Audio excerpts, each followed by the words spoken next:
वळूया पुढच्या बातमीकडे। रत्नागिरीमधील चिपळूणमध्ये मुसळधार पाऊस कोसळला। चिपळूण मच्छी मार्केट परिसरामध्ये वाशिष्ठी नदीच्या पुराचं पाणी देखील आलेलं आहे। चिपळूणमधील अनेक सखल भागांमध्ये मोठ्या प्रमाणात पाणी साचलंय। तर चिपळूणमधील ही काही दृश्य आपण पाहतो आहोत। वाशिष्ठी नदी आता इशारा पातळीवरून वाहते आहे आणि या नदीचं पाणी आता शहरामध्ये देखील घुसलंय।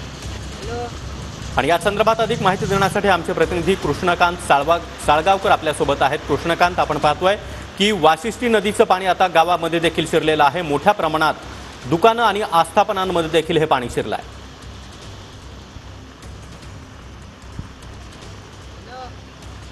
पर्जन्यमान आहे हे वाढलेलं आहे। यामुळे वाशिष्ठीच्या नदीपात्रात वाढ झालेली आहे। मी आपल्याला दृश्यामधून दाखवू शकतो की माझ्या पाठीमागे आपण पाहत आहोत हे पात्र आहे आणि या नदीपात्राच्या लगतच ही संपूर्ण बाजारपेठ आहे आणि बाजारपेठेमध्ये आता पाणी घुसायला लागलेलं आहे। आपण या दृश्यामधून पाहू शकतोय जिथं मी उभा आहे हा जो परिसर आहे हा 3 ते 3.5 फुटाचं पाणी इथं आपल्याला पाहायला मिळतंय, परंतु पुढे हे खूप मोठ्या प्रमाणात खोलीवरचं पाणी आपल्याला पाहायला मिळतंय।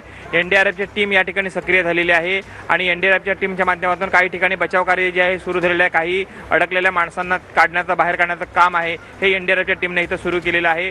एकूणच जनजीवन जे आहे हे विस्कळीत होण्यासाठी परिस्थिती अशी इथं निर्माण झालेली आपल्याला पाहायला मिळते।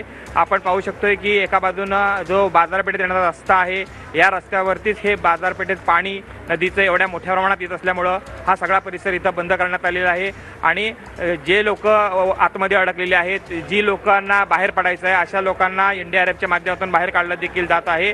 अशी परिस्थिती, गंभीर स्वरूपाची परिस्थिती इथं निर्माण होताना दिसते आणि असाच पाऊस जर अजून चालू राहिला तर मात्र संपूर्ण परिस्थितीवर आपलं लक्ष असणारच आहे। धन्यवाद तुम्ही दिलेल्या या माहितीसाठी।